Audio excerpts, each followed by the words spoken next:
नमस्कार, मैं हूं संजय शर्मा। आप देख रहे हैं 4 PM न्यूज नेटवर्क। अभय दुबे जी के संग रोज शो करता हूं। मैंने पूछा उनसे, जिस तरह ट्रंप मोदी जी को चिढ़ा रहे हैं, उसी तरह ईरान के राष्ट्रपति आकर ट्रंप को क्यों चिढ़ा रहे हैं।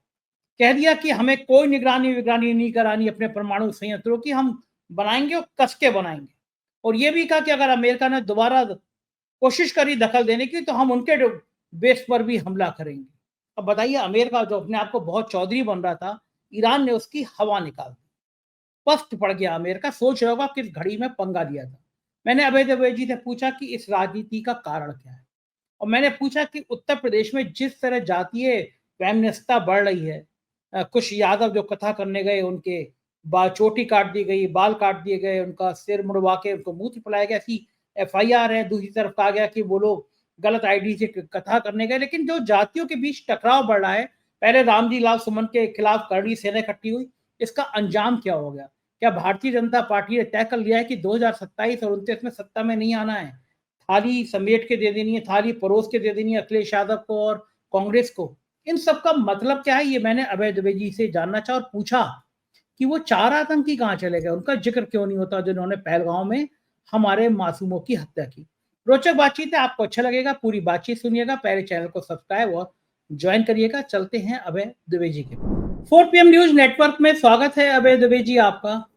जिस तरह ट्रंप मोदी जी को चिढ़ा रहे हैं, हर 8वें या 10वें दिन कोई ना कोई एक ऐसा काम कर देते हैं जिससे मोदी जी को बहुत जोर की मिर्ची लग जाए, बहुत जोर की परेशानी। कुछ कुछ ऐसे ही काम ईरान के राष्ट्रपति कर रहे हैं। अमेरिका के कतर के एयरबेस पर हमला कर दिया। सबसे ज्यादा अमेरिका सैनिक वहां रहते थे। और उसके बाद में फिर कह रहे हैं कि अगर अमेरिका ने दोबारा हिम्मत करी ऐसी, तो हम फिर अमेरिका के टारगेट पे हमला करेंगे। जो उनके परमाणु निगरानी करती थी एजेंसी, उससे अलग हो गए। पार्लियामेंट ने पास कर दिया कि हमें अब किसी से निगरानी नहीं करानी, हमें जो मन में होगा वो करेंगे। मेरे ख्याल से ट्रंप के इस रिजीम का ईरान ने जो बदला लिया है, उतना तो यूक्रेन के राष्ट्रपति ने भी जो गर्मा गर्मी बहस करी जेलेंस्की ने, उतनी क्रिकेट नहीं करी जितनी ईरान के राष्ट्रपति ने कर दी। क्या लगता है, ईरान के राष्ट्रपति इतना मजे क्यों ले रहे हैं और ये कह रहे हैं इस्लामिक क्रांति की शुरुआत है, ये एक हमारी ताकत की शुरुआत है। इस मतलब का, इस कहने का मतलब क्या है कि अगर दोबारा अमेरिका ने जरूरत की, तो इससे भी ज्यादा जोर का हमला होगा। संजय जी, वैसे तो आप लोग, आपके जो शुरुआती ऑब्जर्वेशंस होते हैं, मैं उनसे सहमत रहता हूं और उसी के आधार पर मैं भी अपनी दलील बना के पेश करता हूं। आज मैं आपके शुरुआती ऑब्जर्वेशन से सहमत नहीं हूं। आप भी कह रहे हैं जिस तरह ट्रंप मोदी जी को जेर कर रहे हैं, उस तरीके से ईरान ने ट्रंप को जेर किया है। मैं ये मानता हूं कि मोदी और ट्रंप का रिश्ता अलग तरह का है। ये तो एक तरफा मोहब्बत का रिश्ता है। आशिक जो है ना, वो अपने माशूक के इश्क में गिरफ्तार है और माशूक उसको कोई लिफ्ट नहीं दे रहा है। माशूक को उससे कोई मतलब नहीं है। माशूक बीच बीच में आशिक को परेशान करने के लिए, उसकी बेइज्जती करने के लिए, उसका उपहास करने के लिए तरह तरह से उसकी पोल खोलता रहता है। तो वो तो रिश्ता इस किस्म का रिश्ता है। लेकिन जो ईरान का और अमेरिका का या खामेनी का या डोनाल्ड ट्रंप का रिश्ता है, ये तो रिश्ता शुरू से ही बिल्कुल खराब रहा है। जब शाह ईरान को हटाकर अयतुल्ला खुमैनी ने इस्लामिक क्रांति की, तो पहला जो नारा दिया था अयतुल्ला खुमैनी ने, वो था डेथ टू अमेरिका। दूसरा नारा दिया था डेथ टू इजराइल। पहले दिन से death to America and death to Israel, ये दो नारे ईरान ने दिए थे। उन्होंने अमेरिका की कभी कोई बात नहीं मानी। अमेरिका ने जितने भी उनके ऊपर सैंक्शंस लगाए, प्रतिबंध लगाए, उसकी भी उन्होंने उसकी कोई परवाह नहीं की। पूरे मध्य पूर्व में अमेरिका इजराइल को अपना पिट्ठू बनाकर रखता है, अपना प्रॉक्सी बनाकर रखता है, और ईरान लगातार अमेरिका की ये जो राजनीति है, इस राजनीति को चुनौती देता रहता है। तो ये स्थिति है। इस बार भी देखिए, क्या अमेरिका ने कोशिश की कि ईरान का जो एटमी कार्यक्रम है, उस एटमी कार्यक्रम को नियंत्रित किया जाए। नियंत्रित करने के लिए उसने डोनाल्ड ट्रंप ने उससे बातचीत चलानी शुरू की। 5 राउंड बातचीत हो चुकी थी दोनों के बीच में। अचानक डोनाल्ड ट्रंप ने अपनी पॉलिसी बदल दी। उस बातचीत का मकसद ये था कि ईरान के ऊपर एक सीमा आरोपित करना कि वो एक हद से ज्यादा अपने यूरेनियम को एनरिच नहीं कर सकता। भाई 60% उसने यूरेनियम एनरिच कर रखा था, 90% करते ही वो उसे एटम बम बनाने की स्थिति में आ जाता। तो डोनाल्ड ट्रंप की घोषित नीति ये थी। अचानक किस वजह से उन्होंने अपनी घोषित नीति बदली, ये एक बहुत बड़ा सवालिया निशान है। अचानक उन्होंने बिना किसी को बताए हुए वो घोषित नीति बदल दी और उन्होंने कहा कि अब तो हम ईरान का जो परमाणु कार्यक्रम है उसको पूरी तरीके से तबाह कर देंगे। और सारी दुनिया इस बात को जानती है, ये खुली हुई बात है, कोई छिपी हुई बात नहीं है कि एक रिएक्टर उनके पास इस्फहान में था, एक नंतास में था और एक फोर्दो में था। फोर्दो वाला सबसे बड़ा था, दूसरे नंबर पर इस्फहान का नाम था, तीसरे नंबर पर नंतास का नाम था। यहां पर उनका यूरेनियम के एनरिचमेंट का पूरा कार्यक्रम चल रहा था, सब दुनिया जानती है। और इंटरनेशनल जो एटॉमिक एनर्जी एजेंसी है, उस एजेंसी की देखरेख में चल रहा था। इंटरनेशनल प्रोटोकॉल ये है कि जो यूरेनियम का और इंटरनेशनल एटॉमिक एजेंसी ने ये घोषित किया था कि ईरान का कार्यक्रम पूरी तरह शांतिपूर्ण मकसदों से चलाया जाने वाला कार्यक्रम, बाकायदा ऑन रिकॉर्ड है उसका कहा हुआ। अचानक एक दिन क्या होता है कि गजा के वार में फंसा हुआ इजराइल गजा के ऊपर युद्ध को थोड़ा सा रोकता है और पलटकर ईरान के एयर स्पेस में अपने सैकड़ों हवाई जहाज, 300 हवाई जहाज भेज देता है और वो पूरे ईरान में दबादब बमबारी करनी अपनी शुरू कर देते हैं। और यानी ईरान के ऊपर एक हमला बोल देता है कि ईरान ने ऐसा कोई काम नहीं किया था जिससे उसके ऊपर हमला बोला जाए। कौन सा काम ईरान ने ऐसा किया था, कम से कम एक उदाहरण तो दिया जाए। दरअसल ईरान के ऊपर इजराइल का हमला एक झूठ पर आधारित हमला था। और जैसे ही इजराइल ने हमला किया वैसे ही ट्रंप ने सोचना शुरू किया कि हम क्या करें, और उन्होंने तुरंत अपने उस मकसद को बदल दिया। और देखते देखते वो कहने लगे कि हमें तो ईरान में रेजिम चेंज करनी है और हमें ईरान के परमाणु कार्यक्रम को पूरी तरीके से नष्ट कर देना है। आप सोचिए इस बात को, ये भी दूसरा झूठ से भरा हुआ मामला था। आज जो अंतर्राष्ट्रीय ख्याति के अर्थशास्त्री हैं प्रोफेसर जेफरी साक्स, उनका एक इंटरव्यू सारे दुनिया में वायरल हो रहा है। आप उस इंटरव्यू को सुनिए। साक्स साफ कहते हैं कि मेरे देश, अमेरिका के हैं वो, कि मेरा देश जो है सारे काम अपने, वो एक दुनिया की सबसे बड़ी वॉर मशीन है और इतनी बड़ी वॉर मशीन होने के कारण उसे बार बार लगातार झूठ बोलना पड़ता है और उसका पूरी विदेश नीति और जितने भी उसने हमले किए हैं, जितने भी उसने युद्ध की कार्रवाइयां की हैं, सारी की सारी झूठ पे आधारित हैं। जेफरी साक्स साफ तौर पे कहते हैं कि इराक के ऊपर अमेरिका ने जो हमला किया था वो हमला भी झूठ पे आधारित था। वो तो पेंटागन यानी अमेरिकी युद्ध मंत्रालय के अंदर बैठे हुए कुछ विशेषज्ञों के दिमाग की उपज थी कि इराक के पास वेपन्स ऑफ मास डिस्ट्रक्शन है, यानी ऐसे केमिकल, ऐसे रासायनिक हथियार हैं जिससे बहुत बड़े पैमाने पर आबादी का संहार हो सकता है।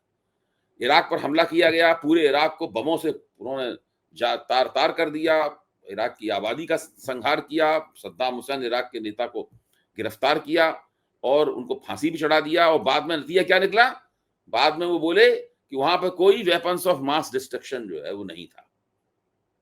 आप सोचिए, WMD बड़ी भारी चीज हुआ करती थी दोनों, वेपन्स ऑफ मास डिस्ट्रक्शन, कोई नहीं है। और बाद में कुछ नहीं निकले तो बोल दिया सॉरी बोल दिया। अच्छा, एक दिन डोनाल्ड ट्रंप ने पत्रकारों के सामने कहा कि इजराइल के पास वो टेक्नोलॉजी नहीं है कि वो जमीन के नीचे बने हुए परमाणु संयंत्रों को नष्ट कर सके। वो टेक्नोलॉजी अमेरिका के पास है। हमने 4 PM पे चर्चा में बताया था वो टेक्नोलॉजी में कौन से बम इस्तेमाल किए गए, कितने बम थे, 14 बम फेंक दिए गए हैं, केवल 6 बम अमेरिका के पास बचे हैं। लेकिन आप सोचिए कि अमेरिका की जो नीति है, न केवल डोनाल्ड ट्रंप के जमाने में, इससे पहले प्रेसिडेंट बुश के जमाने में, बुश जूनियर नहीं, उनके बेटे भी बाद में राष्ट्रपति बने, तो बुश सीनियर के जमाने में किस प्रकार की थी, ये सब लोग यही करते हैं। अमेरिकनों का तरीका यह है कि सारी दुनिया में अपनी चौधराहट काम करने के लिए जगह जगह युद्ध करवाते हैं, जहां युद्ध नहीं हो पाता वहां खुद ही युद्ध करने लगते हैं जाकर, और उसके बाद में फिर अपने आप को शांति का महारथी पेश करने की कोशिश करते हैं। ये एक बहुत ही पुराना रवैया है। इस वक्त उस रवैये का शिकार ईरान दिखाई पड़ रहा है, लेकिन किसी भी दिन कोई भी देश उस रवैये का शिकार हो सकता है। 71 के युद्ध में जब इंदिरा गांधी, भारतीय सेनाएं बांग्लादेश की आजादी की लड़ रही थी, उस वक्त भारत इस रवैये का शिकार था। भारत भी इस रवैये का शिकार हो चुका है। या तो आप उनका पिट्ठू बनने के लिए स्वीकार कर लीजिए। अगर भारत ने उसी वक्त अमेरिका का पिट्ठू बनना स्वीकार कर लिया होता तो अमेरिका पाकिस्तान को दूध की मक्खी की तरह निकाल के फेंक देता, क्योंकि भारत तो बहुत बड़ी चीज है पाकिस्तान के मुकाबले। आज जो उस वक्त भारत ने नहीं किया, आज नरेंद्र मोदी के नेतृत्व में हो चुका है। नरेंद्र मोदी ने भारत की विदेश नीति को पूरी तरीके से अमेरिका का पिट्ठू बना दिया है। और ईरान के देखिए आप, मैं तो पहले से कह रहा हूं, और मैं ही नहीं क्या कह रहा हूं, सारी दुनिया के विशेषज्ञ इस बात को कह रहे हैं। मैं तो इतना कोई बड़ा विशेषज्ञ भी नहीं हूं विदेश नीति का या रक्षा नीति का, लेकिन सामान्य ज्ञान के सहारे मैं कह रहा हूं, जो जानकारियां मैंने एकत्रित की हैं पढ़ाई लिखाई के जरिए, उनके आधार पर मैं कह रहा हूं, अमेरिका ने इन 3 परमाणु संयंत्रों के ऊपर जो हमले किए हैं, उन हमलों से उनको एक मामूली सा नुकसान हुआ है, उनके संयंत्रों को। ईरान ने पहले से ही वहां का जो 408 किलोग्राम यूरेनियम था उसको बचा के रख लिया था। सब लोग जानते हैं कि ईरान 2-3 साल के अंदर ही उन परमाणु संयंत्रों को ठीक कर लेगा और भी ज्यादा तेजी के साथ में अपने परमाणु कार्यक्रम को आगे बढ़ाएगा। अब ईरान को मौका मिल गया है कि पहले तो वो परमाणु इंटरनेशनल एटॉमिक एनर्जी एजेंसी के नियंत्रण और देखरेख में काम कर रहा था अपना। अब उसको मौका मिल, उसका कभी अमेरिका भी अब उसकी परवाह नहीं कर रहा है इस प्रोटोकॉल की। अमेरिका तो हम क्यों उसकी परवाह करें, उसने प्रस्ताव पास करके अपने आप को इससे अलग कर लिया। आज स्थिति यह है कि अब ईरान के ऊपर कोई नियंत्रण नहीं रहा। पहले एक ग्लोबल एजेंसी का नियंत्रण था, अगर अब जो एटॉमिक एनर्जी एजेंसी है उससे कहा भाई हम आपके परमाणु संयंत्रों की जांच करना चाहते हैं, वो क्या हो रहा है, ईरान कह सकता है कि भैया हमें आपसे जांच करवाने में कोई दिलचस्पी नहीं है। अगर आपको जांच कराने में दिलचस्पी, आप हमारी रक्षा करते ना भाई। एटॉमिक एजेंसी ने, इस एजेंसी को चाहिए था कि सार्वजनिक रूप से अमेरिका की निंदा करते, इजराइल की निंदा करते। सही बात है, क्यों नहीं की निंदा इन्होंने? केवल जांच करने के लिए और ये सब सर्टिफिकेट देने के लिए बनी हुई है। और ये सब अब ये दरअसल अमेरिका के पुर्जे हैं। ये पूरे के पूरे अमेरिका के उपादान बन के रह चुके हैं, औजार बन गए हैं, सारी की सारी एजेंसियां सब ये हैं। डोनाल्ड ट्रंप ने अपनी हरकतों से और अपनी नीतियों से परस्पर सहमति पर आधारित जो विश्व व्यवस्था बनी थी, उस विश्व व्यवस्था को पूरी तरीके से नष्ट कर दिया है। आज स्थिति यह है कि उस विश्व व्यवस्था को दोबारा बनाने के लिए कोई अंतरराष्ट्रीय शक्ति बची नहीं है। किसी के पास इतनी नैतिक साख नहीं बची है कि जो उस विश्व व्यवस्था को दोबारा बनाने की कोशिश कर सके। अब डोनाल्ड ट्रंप चाहते हैं कि पूरी दुनिया की जो व्यवस्था है वो ट्रंप सेंट्रिक हो जाए। ट्रंप जो कहें वही यही नहीं, डोनाल्ड ट्रंप ये चाहते हैं कि अमेरिका के अंदर की जितनी संस्थाएं भी हैं उनको भी मैं नाकारा कर दूं। जैसे मोदी जी ने हिंदुस्तान के अंदर की संस्थाओं को नाकारा कर दिया, उसी तरीके से वो अमेरिका के भीतर की संस्थाओं को भी पूरी तरीके से नाकारा कर दें। आज अमेरिका के भीतर भी तमाम संस्थाएं जो है वो ठप सी पड़ी हैं, उनकी अपनी पहलकदमी छिन गई है उनकी, वो प्रोएक्टिव नहीं रही है पहले की तरीके से। सारी राजनीति, सारे वक्तव्य जो है वो राष्ट्रपति के हस्ती के इर्द गिर्द दिए जाते हैं, सब कुछ उन्हीं के इर्द गिर्द होता है। जैसे हिंदुस्तान में हर चीज मोदी जी के इर्द गिर्द होती है, उसी तरीके से अमेरिका में ट्रंप के इर्द गिर्द होता है। हालांकि ट्रंप और मोदी जी में इस वक्त नहीं पड़ रही है, लेकिन मैं कहूंगा कि वो बड़े मोदी हैं, ये छोटे मोदी हो गए उनके मुकाबले। ये लाइन आपकी ठीक है कि वो बड़े मोदी हो गए, हम ये छोटे मोदी। यहाँ मोदी का मतलब रूपक के मेटाफर के तौर पर देखा जाए तो एक रूपक है वही, कि आप चुनाव जीता, आपने, जनता ने आपको जिताया और आप जनता के वोट के आधार पर शासक बने, और उसके बाद आपने अपने आप को एक इलेक्टोरल ऑटोक्रेट डिक्लेयर कर दिया, घोषित कर दिया। आपने अपने आप को एक निर्वाचित निरंकुश शासक घोषित कर दिया। ये स्थिति है दोनों तरफ से। लेकिन हमारे वाले मोदी जी कितने अच्छे हैं, कितने शांत है। देखिए पहलगांव में आतंकी मार के चले गए, लोगों को गुस्सा बहुत था, इसके जारी कर दिए गए, ये 4 आतंकी है। अब 1.5-2 महीने बाद कहा कि वो तो गलती से इसके जारी हो गया था, वो तो थे ही नहीं। उसके बाद में कौन मारकाट में लगे, कौन युद्ध में लड़े। देखिए ये सरकार पूरी तरीके से मैनेजमेंट पे आधारित है। जैसे कोई नई समस्या आई, फौरन सोचते हैं इसको कैसे मैनेज किया जाए फौरी तौर पर, क्योंकि मैनेजमेंट जो होता है वो एक दूरगामी हल नहीं होता किसी भी चीज का। मैनेजमेंट के अंदर कोई गहराई नहीं होती। मैनेजमेंट क्या होता है कि जो सतही, जैसे कि मान ली किसी आदमी को बुखार आया, तो जो घटिया डॉक्टर होगा वो बुखार देखेगा और वो पैरासीटामोल दे देगा उसको। बुखार उसका 24 घंटे में उतर जाएगा, 24 घंटे के लिए उतरा रहेगा। 24 घंटे बाद फिर बुखार आएगा तो फिर से पैरासीटामोल दे देगा उसको। डॉक्टर के पास इतनी काबिलियत नहीं है, इतना मादा नहीं है कि वो पता लगा सके कि शरीर के अंदर उस बुखार का कारण क्या है। जो डॉक्टर कारण का पता लगा लेगा वो पैरासिटामोल केवल आपको तकलीफ से बचाने के लिए देगा, लेकिन साथ में ऐसी दवा भी देगा जिससे वो कारण दूर हो जाए और आपका बुखार बंद हो जाए। मोदी जी पैरासिटामोल देने वाले डॉक्टर हैं। इन्होंने जो एमबीबीएस किया था राजनीति का, उसमें केवल इनको बताया गया था कि जो मरीज लोकतंत्र की जो समस्या हो उसमें पैरासिटामोल दे दो। मरीज का मुंह खोलो, पैरासिटामोल की गोली फेंकी, ठीक हो गया, गाल बजाते हुए वहां से चले आए, हमने मरीज को ठीक कर दिया। जो भी चाहे भाजपा के सामने, देखिए भाजपा के सामने समस्या आती है, कोई संगठन की भी यही हालत है, पूरी सरकार की यही हालत है। आप देखिए नागरिक उड्डयन मंत्रालय का क्या हाल है, आप हिंदुस्तान में फ्लाइटें देखिए क्या स्थिति है उनकी, जो एयर इंडिया है उसका क्या हाल है। टाटा ने एक बड़ी सुंदर सी, बड़ी अच्छी सी एक एयरलाइन शुरू की थी, विस्तार, जिसको अंग्रेजी वाले बड़े अदा में विस्तारा बोलते हैं, मैं उसको हमेशा विस्तार बोलता हूं। विस्तार उन्होंने शुरू की थी, विस्तार का भी उसमें विलय कर दिया गया। उस अच्छी सी एयरलाइन का भी एयर इंडिया में जाके उसका भुरकुस हो गया, खत्म हो गई बिल्कुल, उसकी भी बुरी हालत हो गई। अभी हम जब चंडीगढ़ से दिल्ली आ रहे थे तो हम लोग जिस रो में बैठे हुए थे उसमें जो आयल की तरफ जो सीट थी उसका पूरा हत्था यूं यूं करके हिल रहा था, यूं यूं करके तेजी के साथ हिल रहा था, चाहे तो जोर से हिलाएं तो उखड़ के हाथ में आ जाता हत्था। वो ये स्थिति थी उसकी एयरलाइन की। एयरलाइन कौन सी थी? Indian airline, air India. तो मैं ये कह रहा हूं कि मोदी जी हर चीज का ये इलाज करते हैं। इसलिए जैसे ही पहलगाम पे हमला हुआ, बैसरण घाटी में जनरल मुनीर ने एक आतंकवादियों की मदद से एक मासूमों का कत्लेआम आयोजित किया। वैसे ही मोदी जी की जो नेशनल इन्वेस्टिगेटिव एजेंसी थी, उसने फटाफट इन्वेस्टिगेशन शुरू किया और टीवी के ऊपर उसका एक धारावाहिक मनोहर कहानियां टाइप प्रसारण शुरू हो गया कि वो अब उसमें पीछे 2 लोग खड़े हुए हैं, आगे वो एक स्कूटर नुमा गाड़ी में वहां जा रहे हैं, वगैरह वगैरह। ये सब लग रहा बहुत जबरदस्त रूप से जांच पड़ताल हो रही है।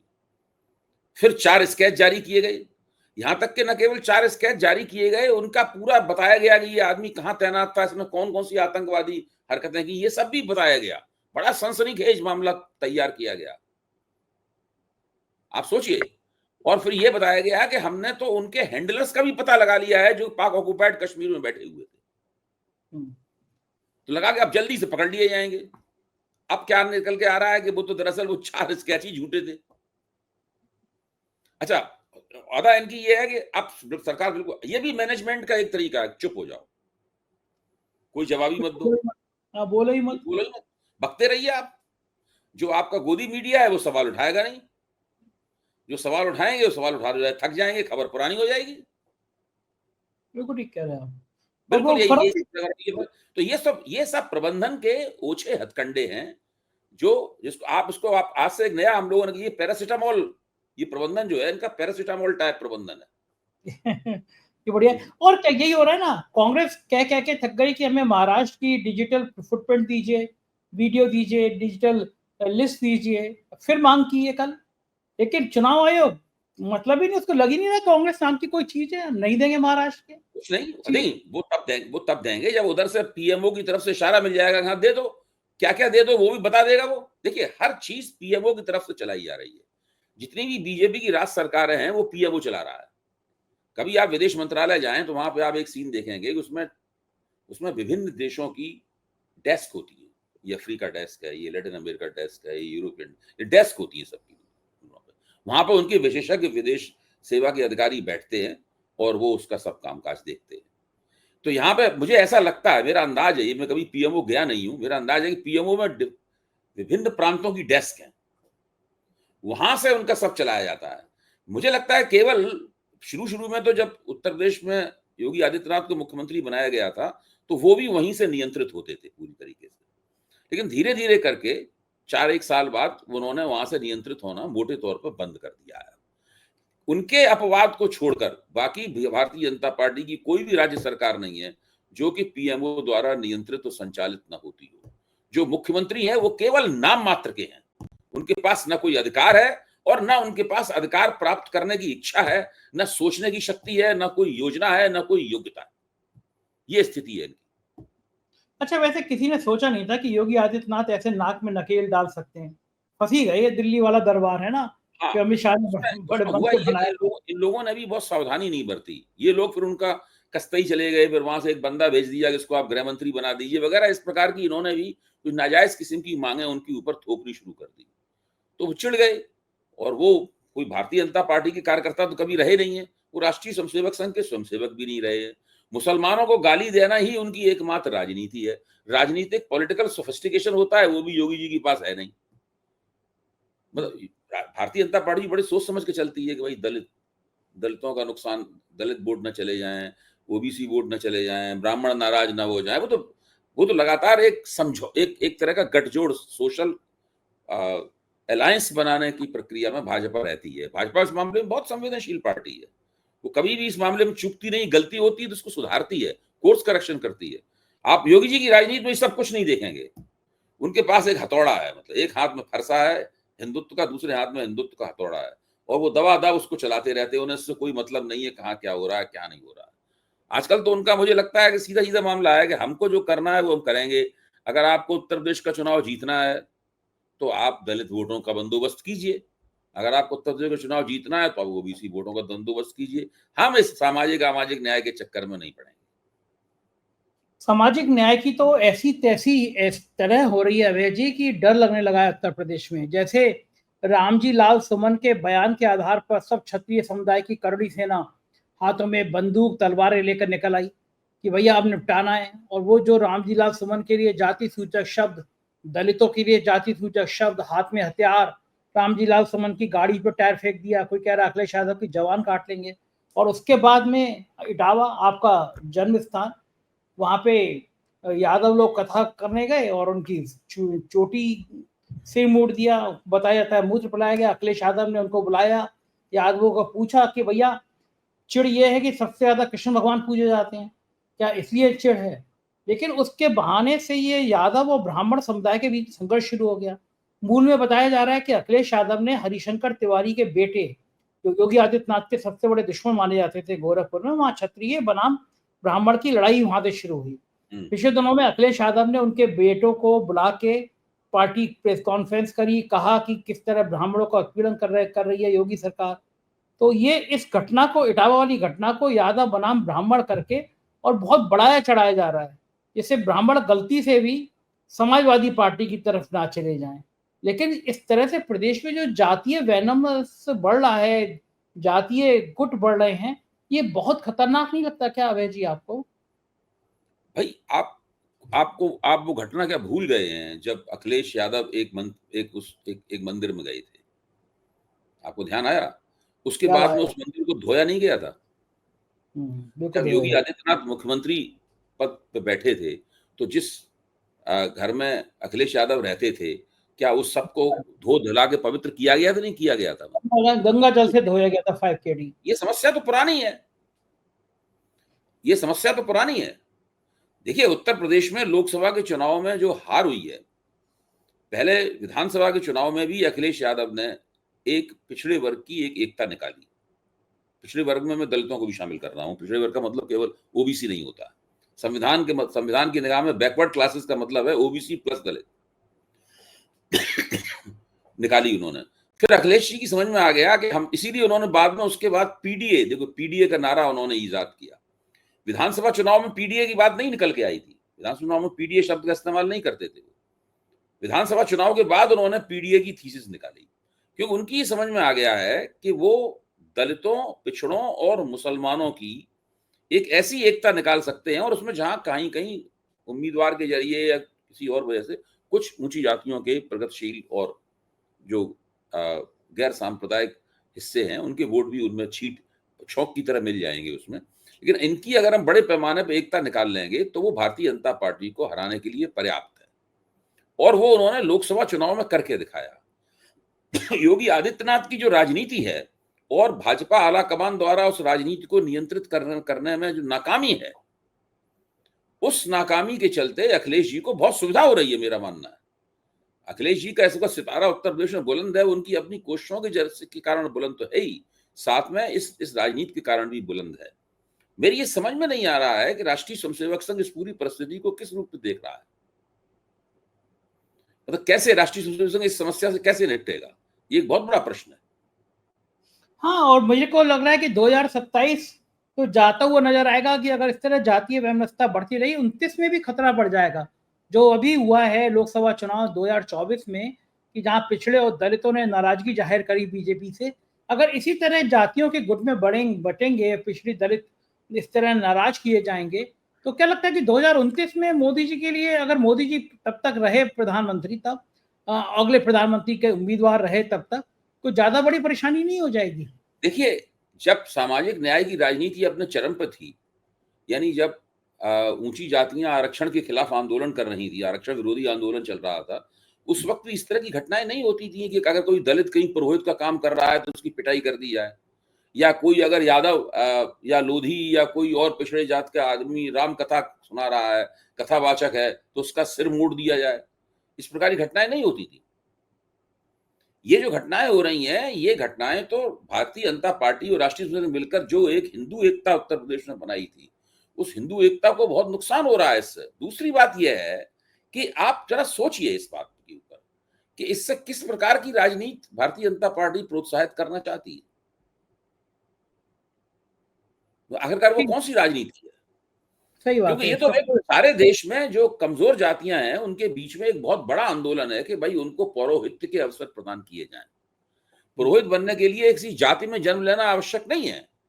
आपको आपको जो कर्मकांड कराने की जो विधियां, धर्म विधियां होती हैं, उन धर्म विधियों का ज्ञान होना चाहिए। आपको थोड़ा बहुत शास्त्रों का ज्ञान होना चाहिए, जो पुराण कथाएं हैं उनका ज्ञान होना चाहिए, आपके पास उनको सुनाने का एक लहजा होना चाहिए। ये उसके लिए जरूरी है।